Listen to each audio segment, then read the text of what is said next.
ဒီနေ့ညပင်တော်လျက်သုတ္တံကိုပဲဆက်ပြီးဟောရမှာဖြစ်ပါတယ်နော်မဟုတ်ပြီပုံမှန်သုတ္တမလန်ရှိတဲ့မေတ္တာဘုဂါထာတို့ဖြင့်နော်တရားနိဒံပြုကြရအောင်မဟာကရုဏီကောနာထောဟိတယသဗ္ဗပါဏိနာပုရိတဝပါရမီသဗ္ဗပတ္တောတံဘောဓိမုဒ္ဓမဣတိနာသစ္စဝုစေနသုတိတေဟောတုသဗ္ဗရာမဟာကရုဏီကောကြီးမြတ်သောကရုဏာရှိတော်မူသောနာထောပြမနလူသုံးပုံသူတို့၏ကိုယ်ွယ်အထာယအစစ်အဖြစ်ကြီးဖြစ်တော်မူသောဘုရားမြတ်စွာသည်သဗ္ဗပါဏိနံခတိဩသောအလုံးစုံကုန်သောတတ္တဝါအပေါင်းတို့၏ဟိတယလောကီလောကုတ္တရအကျိုးစီးပွားချမ်းသာအလို့ခါသဗ္ဗပါရမီခတိဩသောအလုံးစုံသောပါရမီတော်မြတ်အပေါင်းကိုမုရိတဝါနာဖြစ်ခြင်းစိပုတော်မူပြီး၍ဥဒ္ဓမံမြတ်စွာသောသမ္မာသမ္ဗောဓိရတ္တမဉ္ဇဏ်သဗ္ဗေညွတ်တဉာဏ်တော်မြတ်သို့ပတ်တော်ရောက်ရှိတော်မူခဲ့လေပြီဣတိနာသစ္စာဝစေနဝစီမင်္ဂလာဤသစ္စာစကားကိုပြောဆိုရခြင်းကြောင့်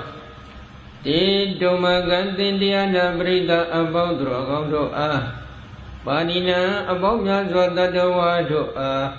သူဒီမေယံကုန်ကင်းချမ်းသာအင်းများခြင်းသည်ဟောတုမောက္ခမသွေဖြစ်ပါစေတည်းဇယံတောဗောဓိယမူလေတကြနန္တန္တိဝတ္တနောဧဝမေဝဇယောဟောတုဇယတုဇယမင်္ဂလေ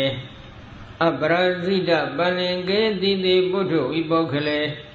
ဝိသေကေသဗ္ဗဗုဒ္ဓနာဧကပတောပမောတတိတကြနံတဂိဝေမင်းသာတို့၏နန္တိဝတ္တနောနှစ်သက်ခြင်းကိုတောဝတိတသောဘုရားမြတ်စွာသည်ဘောဓိယမူလေဘောဓိပိအကျင့်ဖြစ်သောအပရာဇိတမိယခေါ်တွင်မြတ်သောပလင်ထက်၌ဇယံတို့ယထာမငါဘကောအောင်မြတ်တော်မူပြီးတကဲ့သို့ဧဝမေဝပုံစံ၌ယူဤအတုသာလျင်တေသင်အားဇယောကိရိတာကြီးဟုသောယာဘောကိုအောင်မြင်ကြောင်းကောင်းမှုမင်္ဂလာသည်ဟောတုမောက္ခမတ်တွေဖြစ်ပါစေတည်းဇယမင်္ဂလေကိလေသာကြီးဟုသောယာဘောကိုအောင်မြင်ကြောင်းကောင်းမှုမင်္ဂလာကြောင့်တွင်သည်ဇယတုကိလေသာကြီးဟုသောယာဘောကိုထောင်းထောင်းကျဉ်ညက်ပဲ့ပြက်အောင်မြင်နိုင်ပါစေတည်းသဗ္ဗဗုဒ္ဓနာကိင္ဃဝလူသတ္ထုမကဝိမောရမူကြပြီးကုန်သောခတိဩသောလုံးစုံကုန်သောဘုရားရှင်တို့၏ဝိသေကေဗုဒ္ဓပိသေကမင်္ဂလာသွန်လောင်းရလီဖြစ်တော်မူထသောပုထုဝိပုခလေးမြေအပြည့်၌တန်ရှင်းစင်ကြယ်လွန်တည်တော်မူထသောတိတိမြေတို့ရဲ့ထိုထိပ်ဖြစ်သောအပရာဇိတပန္လင်ကေအပရာဇိတမိယခွတ်တွင်မြတ်သောပလင်ထက်၌ဧကပတောမြတ်သောဘုရားအဖြစ်သို့ရောက်ရှိတော်မူသည်ဖြစ်၍ဘဂဝါမြတ်စွာဘုရားသည်ပမောတတိနှစ်သက်ကြည်ပြုဝမ်းမြောက်တော်မူရပေ၏ဧဝမေဝပုံစံနှိမ့်ယူဣတုတလျင်တွင်သင်သည်ဧကပတောမြတ်သောအလိုစန္ဒသို့ရောက်ရှိသည်ဖြစ်၍ပမောတတုနှစ်သက်ရွှင်ပြဝမ်းမြောက်ရပါစေတည်းဘဝတုသဗ္ဗမင်္ဂလာရခန္တုသဗ္ဗဒေဝတာသဗ္ဗဗုဒ္ဓ ानु ဘာဝေနတရာဒုက္ခိဘွန်တုတေဘဝတုသဗ္ဗမင်္ဂလာရခန္တုသဗ္ဗဒေဝတာသဗ္ဗဓမ္မာနုဘာဝေနတရာဒုက္ခိဘွန်တုတေဘဝတုသဗ္ဗမင်္ဂလာရခန္တုသဗ္ဗဒေဝတာသဗ္ဗသံဃာနုဘာဝေနတရာဒုက္ခိဘွန်တုတေသဗ္ဗမင်္ဂလာကိုယ်စိတ်ချမ်းသာခြင်းအကြောင်းကောင်းမြတ်သောခတိဩသောလုံးစုံသောမင်္ဂလာအပေါင်းသည်ဘဝတုဖြစ်ပါစေတည်းသဗ္ဗဒေဝတာခတိကုံသောနတ်မြတ်နတ်ကောင်းနာအပေါင်းတို့သည်ရခန္တုအမြဲမပြတ်ဆုံးရှုံးကြပါစေကုန်သတည်းသဗ္ဗဗုဒ္ဓ ानु ဘာဝေနကိကဝါလူသတ္ထုမကဝိမောရမူကြပြီးကုန်သောခတိဩသောလုံးစုံကုန်သောဘုရားရှင်တို့၏တကုတ်တေသောအနုဘောကြောင့်သဗ္ဗဓမ္မာနုဘာဝေန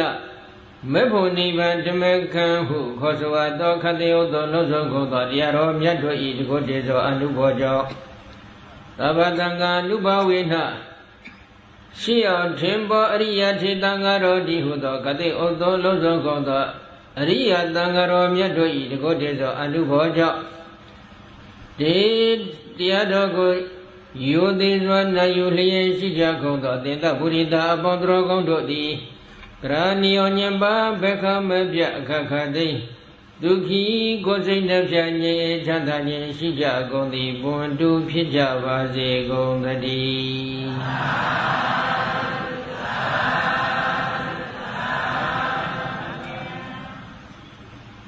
သဒုဏံဘိက္ခဝေအရိယသစ္ဆနာနတုဘောဓအပရိဝေဒဧဝမိတတိကမတ္တနာတန္တဝိတံသန္တရာပိတံတန္တဝိတံတန္တရိတမမင်းစေဝတုမကင်းစာဘိက္ခဝေ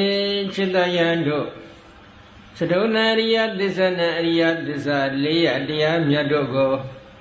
အနတုဘောဓအနုဘောဓဉာဏ်ဖြင့်လျော်စွာထွတ်ထွင်း၍မသိမမြင်ခြင်းကြောင့်အပရိဝေဒပရိဝေဒဉာဏ်ဖြင့်လည်းမဆိုင်ဖို့ဆိုင်ဖိဖောက်၍မသိမမြင်ခြင်းကြောင့်မမင်းစေဝါငါဖျားတိ၎င်းဒုမကင်းစအသင်္ချေသာတို့တိ၎င်းဧဝမိတံတိကမတ္တနာဤသို့ရှိလျက်လာသောသန္တရာခိကလဘလုံးတန္တဝိတံထိုဘဝမှဤဘဝဤဘဝမှထိုဘဝသို့တပြောင်းပြန်ပြန်ကြည်လီကျက်စားပြည့်သွားခဲ့ကြရလေပြီတန္တရိတံတခုသောဘဝ၌လည်းပဲထခထခကြည်လီကျက်စားပြည့်သွားခဲ့ကြရလေပြီညကလည်းဒီသုတ်တန်လေးဟောပေးခဲ့ပါတယ်နော်သစ္စာလေးရတရားမြတ်ကိုဟုတ်တိုင်းမှန်စွာအနုဘောဓဉာဏ်ဖြင့်လျော်စွာထိုးထွင်းမသိတဲ့အတွက်ပရိဝေဒဉာဏ်ဖြင့်လည်းမဆိုင်ဖုံးဆိုင်ဖွင့်ပေါက်မသိမမြင်တဲ့အတွက်ငါဗျာရှင်ကောသင်္ချေတတို့ကိုဒီလောက်ရှိလျက်လက်တဲ့သန္တရာကြီးမှာထိုဘဝမှဤဘဝဤဘဝမှထိုဘဝသို့တပြောင်းပြန်ပြန်ကြည်လီကျက်စားပြည့်သွားပြီးနေထိုင်ခဲ့ကြရတယ်တခုသောဘဝမှလည်းထက်ကကျင်းပများစွာကျင်လီကျက်စားပြည့်သွားခဲ့ကြရတယ်ဆိုပြီးဒီလိုဘုရားရှင်ကဟောထားတော်မူပါတယ်ဘယ်နဲ့တော့တရားနာပရိသတ်တွေဘုရားရှင်ဒီလိုဟောတော်မူတဲ့တရားတော်အပေါ်နဲ့ယုံကြည်ချက်တရားများရှိကြပါရဲ့လားအဲ့ဒါကအသိအရေးကြီးနော်အိုခြင်းတရားမှလွတ်ခြင်းနဲ့နာခြင်းတရားမှလွတ်ခြင်းနဲ့သိခြင်းတရားမှလွတ်ခြင်းနဲ့နောက်တဲ့ဖန်အမိဝတ်တွေမှပြိတန်ခြင်းတည်ရမယ်ဇာတိတရားမှလွတ်ခြင်းနဲ့ဆိုရင်မလုပ်ရမလဲဒီသစ္စာ၄ရတရားမြတ်ကိုအနုဘောဓဉာဏ်ပရိဝေဒဉာဏ်ခေါ်တဲ့ဒီဉာဏ်နှစ်ပါးတို့ဖြင့်ကိုယ်တိုင်မျက်မှောက်ထွန်းဖောက်သိမြင်အောင်ကြိုးစားအထောက်အမှာဖြစ်တယ်နော်အနုဘောဓဉာဏ်ဆိုတာကတော့ဘုန်းကြီးတို့ဉာဏ်စဉ်နိယပြောရင်တော့ယုတ်တရားနံတရားလို့ခေါ်ဆိုအပ်တဲ့ခန္ဓာ၅ပါးတွေကိုပိုင်းခြားသိတတ်တဲ့နာမရူပပရိစ္ဆေဒဉာဏ်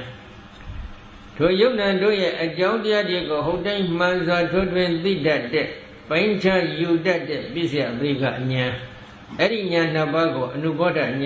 လို့ခေါ်ပါတယ်။ဘာကြောင့်ဒီဉာဏ်နှစ်ပါးကိုအနုဘောဓဉာဏ်လို့ခေါ်တယ်လို့မေးရင်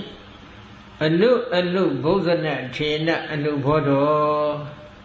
ဒီကျင်းတခါသိုံမြလောက်နဲ့မလုံလောက်ကျင်းဖန်များစွာထက်ခါထိုးထွင်းသိရမဲ့တရားတွေဖြည့်ချင်းကြောင့်သိရမဲ့ဉာဏ်ဖြည့်ချင်းကြောင့်အဲ့ဒီဉာဏ်နှစ်ပါးကိုအနုဘောဓဉာဏ်လို့ခေါ်ပါတယ်နော်တကယ်လက်တွေ့အထုတ်နေတဲ့ပုဂ္ဂိုလ်များဒီစကားကိုနားလည်ကြပါတယ်နော်ဘုန်းကြီးတို့ယုတ်တရားတွေကိုရှုတယ်တစ်ချက်တည်းတစ်ထိုင်တည်းရှုလိုက်ရုံနဲ့ကိစ္စပြီးမလားဆိုတော့တကယ်ပါရမီရင်ညောင်းနေတဲ့တော်ကောင်းတို့အဖို့တော့ပြီးကောင်းပြီးနိုင်ပါတယ်သို့တော့ခုလိုဓမ္မနောက်ပိခွေတွေပေါ်နေတဲ့ခေတ်အခါမှာကတော့ပြီးဖို့လွယ်ပါမလားမလွယ်နိုင်ဘူးနော်အနုဘုဇ္ဇနဒီချိန်တခါသိုံနဲ့လုံရင်ကိစ္စမပြီးကျင်းဖန်များစွာထက်ခါထိုးထွင်းသိအောင်ကြိုးစားရမယ်ဉာဏ်ဤဖြည့်ခြင်းကြောင့်ဒီဉာဏ်နှစ်ပါးကိုအနုဘောဓဉာဏ်လို့ခေါ်တယ်ပရိဝေဒဉာဏ်ဆိုတာကတော့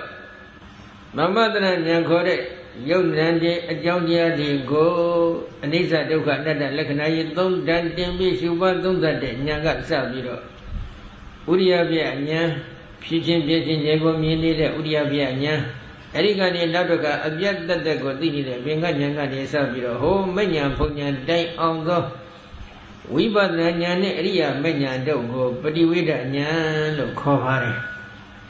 ထိုအနုဘောဓဉာဏ်ပရိဝေဒဉာဏ်နှမျိုးတို့ဖြင့်သစ္စာလေးရတရားမြတ်ကိုဟုတ်တိုင်းမှန်စွာထွန်းထွင်းမသိတဲ့အတွက်ဩဘေဇုကြီးမှလည်းမလွတ်ဘူး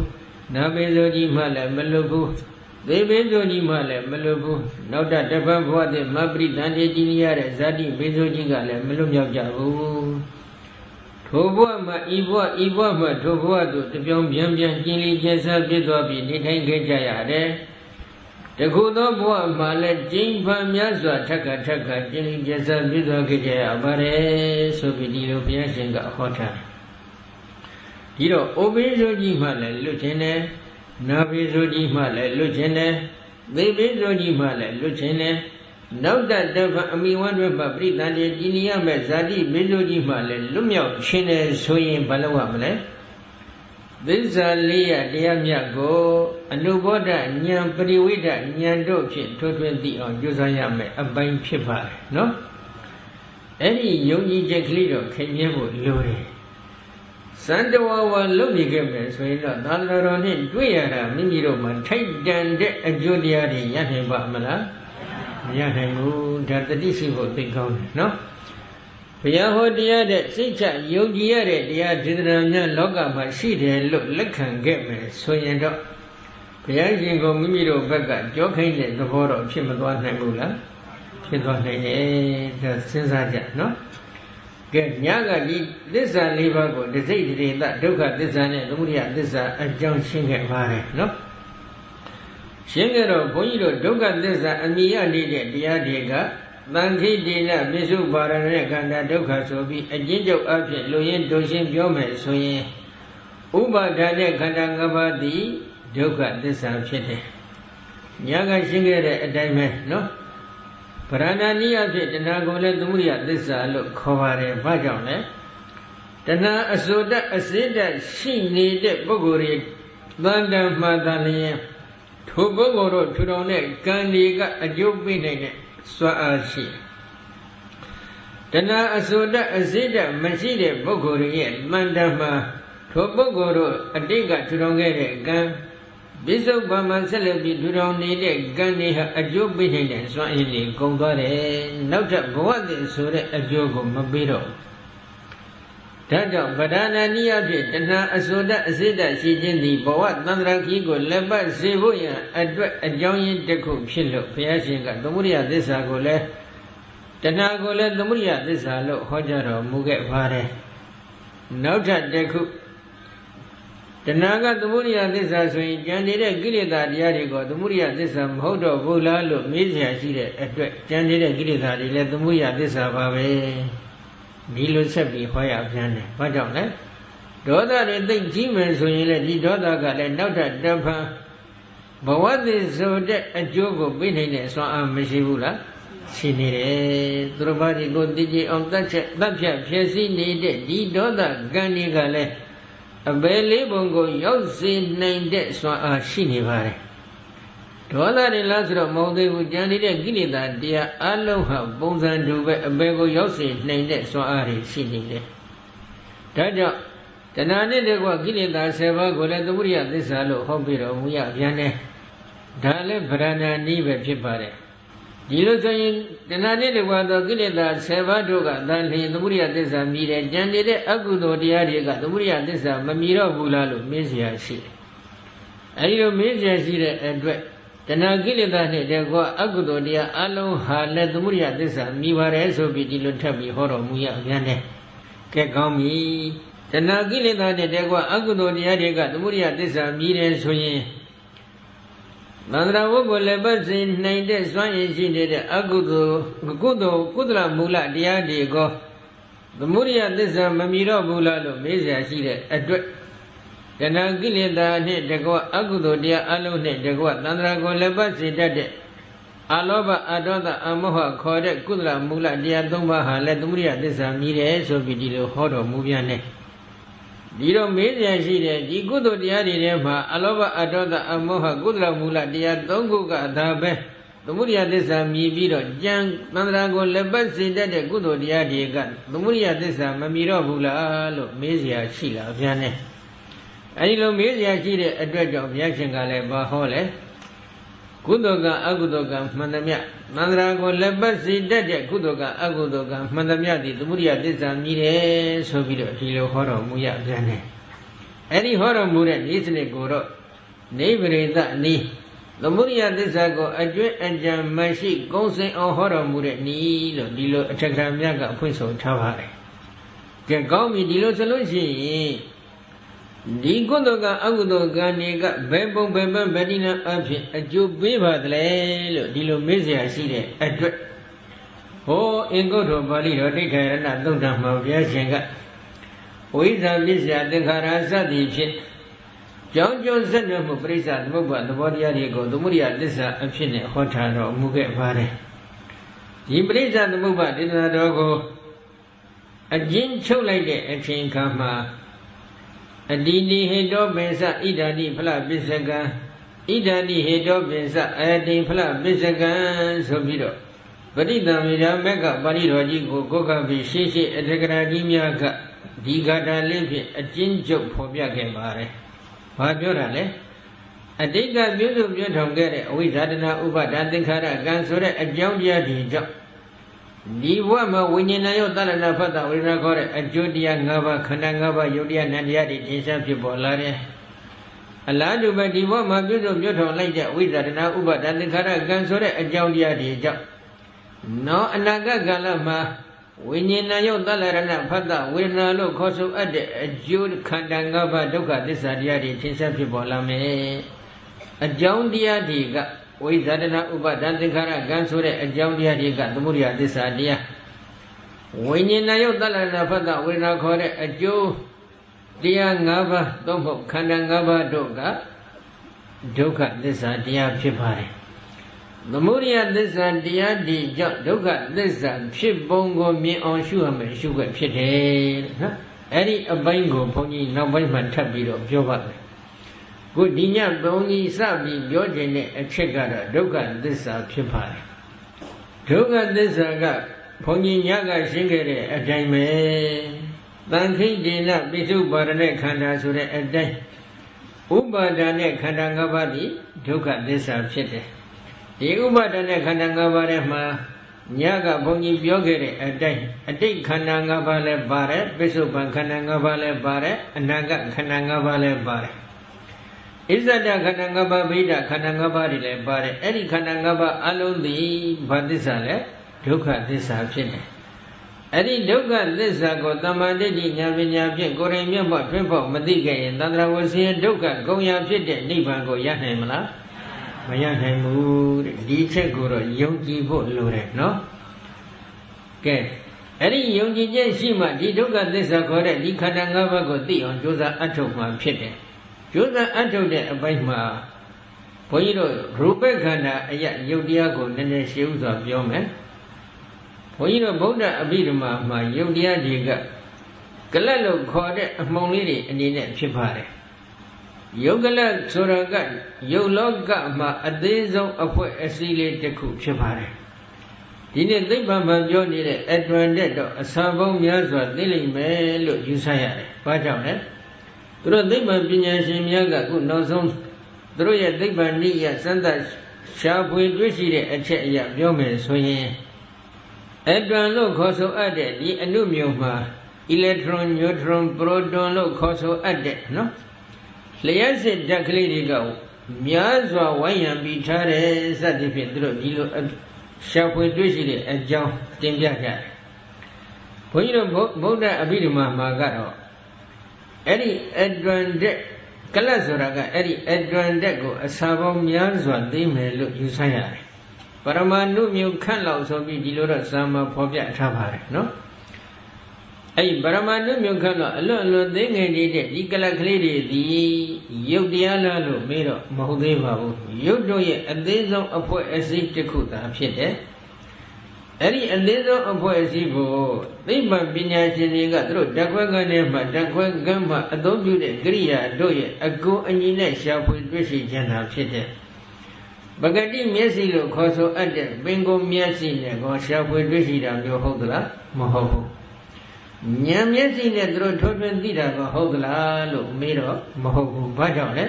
ဒီလိုသိတဲ့သိကျင့်စဉ်ကိုသူတို့စနစ်တကျဖော်ထုတ်နိုင်တဲ့စွမ်းအားမရှိသေးပါဘူးနော်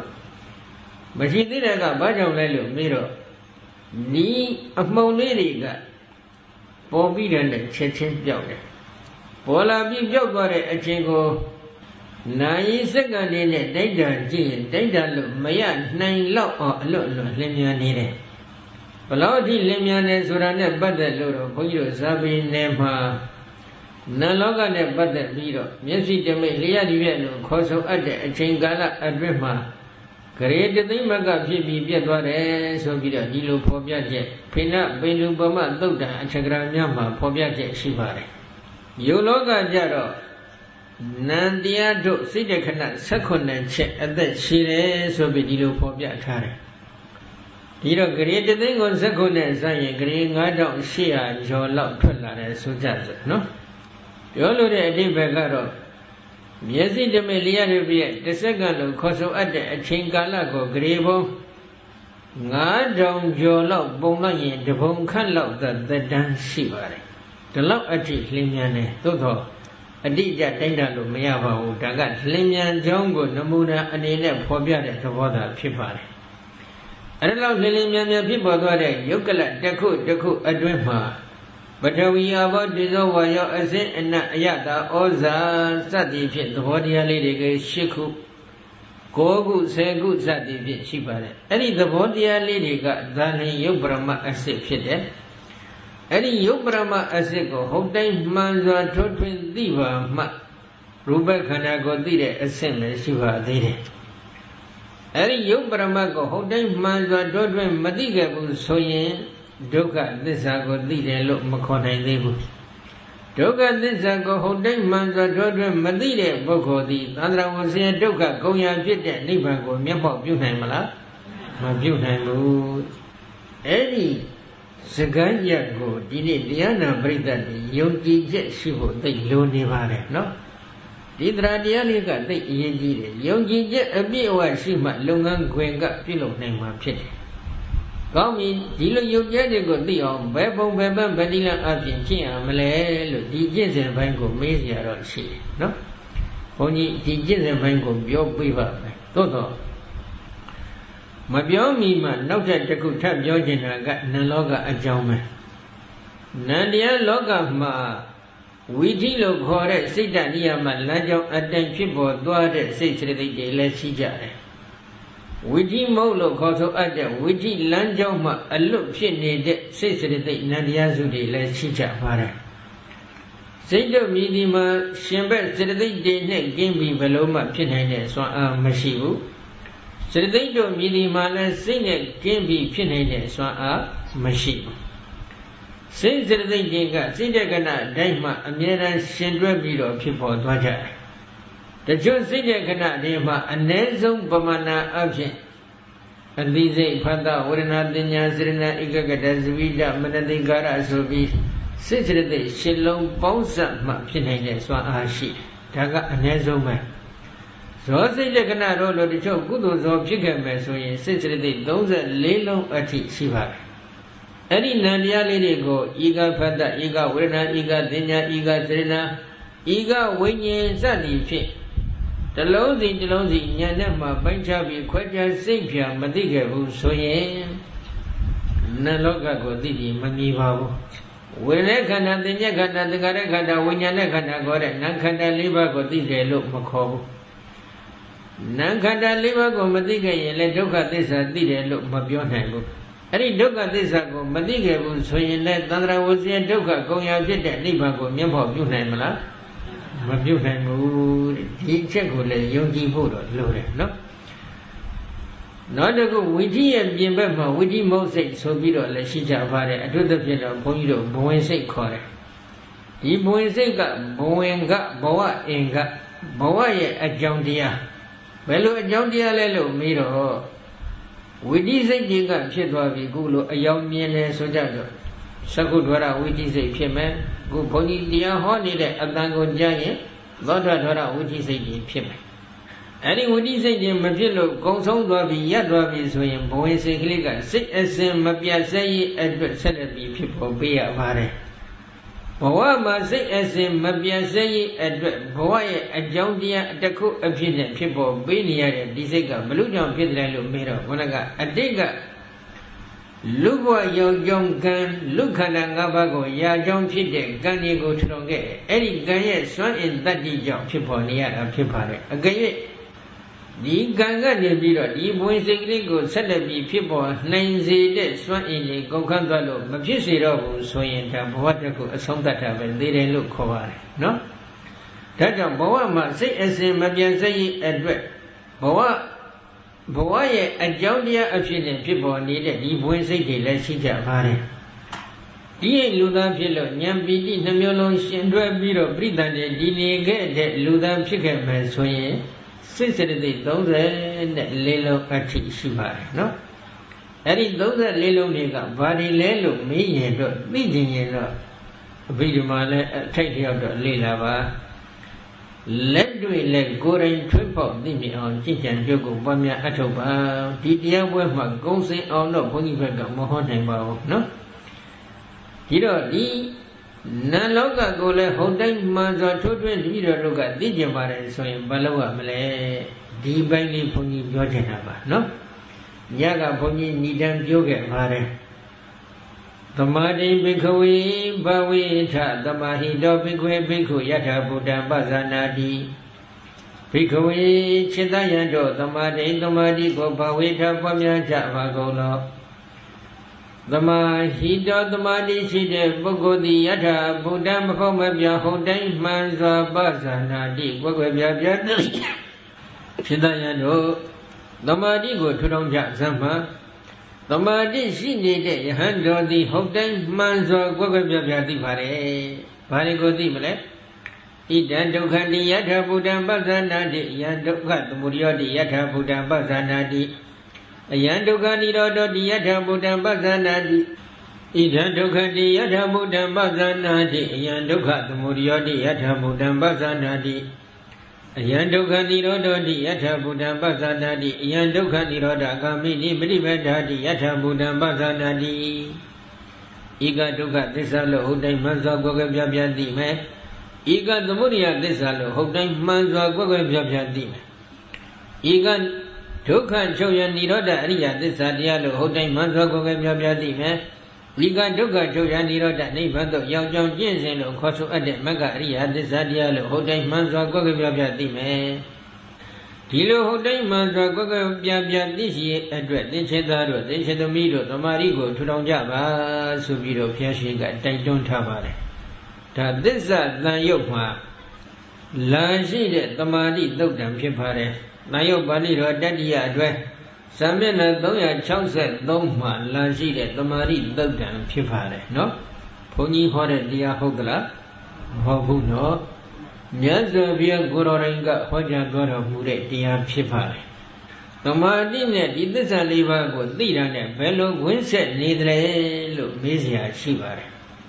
သမာဓိပြန်ထမ်းနေတဲ့သို့မဟုတ်သမာဓိနဲ့ရှင်တွဲနေတဲ့ဉာဏ်ရဲ့စွမ်းအင်တတ္တိကြောင့်အယောင်အလင်းတွေထိန်ထိန်လင်းပြီးတော့ထွက်ပေါ်လာပါတယ်ဒီအယောင်လင်းတွေကဘာတွေလဲလို့မေးစရာတော့ရှိတယ်နတ်လောကမှာစိတ်စိတ္တိတွေမှာအယောင်အလင်းရှိနေလို့လားလို့ဒီလိုတော့မေးစရာရှိသို့တော့ဒီမေးခွန်းကိုအထေကရာတိကမြတ်ကပြည့်ပြည့်စုံစုံဖြေဆိုထားပြီးဖြစ်ပါတယ်နော်ဉာဏ်မှာတော့အယောင်လင်းမရှိတာမှန်တယ်နတ်လောကမှာအယောင်လင်းမရှိတာမှန်တယ်သို့တော့အယောင်လင်းကယုံလောကရဲ့အယောင်လင်းသာဖြစ်တယ်ဉာဏ်မှာအယောင်လင်းမရှိပေမဲ့လို့ဒီဉာဏ်ကအယောင်လင်းကိုဖြစ်စေနိုင်တဲ့စွမ်းအားရှိပါတယ်နမူနာလေးတစ်ခုပြောမယ်ဆိုရင်ကိုလျှက်စစ်မီးဆက်ဆိုကြစို့မိစက်မှာအယောင်လင်းရှိသလားလို့မေးရင်မရှိပါဘူးဒါပြည့်တဲ့ဒီမိစက်ဒီအယောင်လင်းကိုဖြစ်စေနိုင်တဲ့စွမ်းအားမရှိဘူးလားရှိနေတယ်ဒီပုံစံပဲနော်စိတ်စိတ္တိတွေမှာအယောင်လင်းမရှိတာကတော့မှန်တယ်သို့တော့ဒီစိတ်စိတ္တိတွေကအယောင်လင်းကိုဖြစ်စေနိုင်တဲ့စွမ်းအားရှိတယ်ဘယ်ခါမှလဲလို့မေးတော့သမာဓိနဲ့ရှင်တွဲနေတဲ့ဉာဏ်ကထက်မြက်ဆုရှလာပြီဆိုရင်အယောင်လင်းတွေထွက်ပေါ်လာတယ်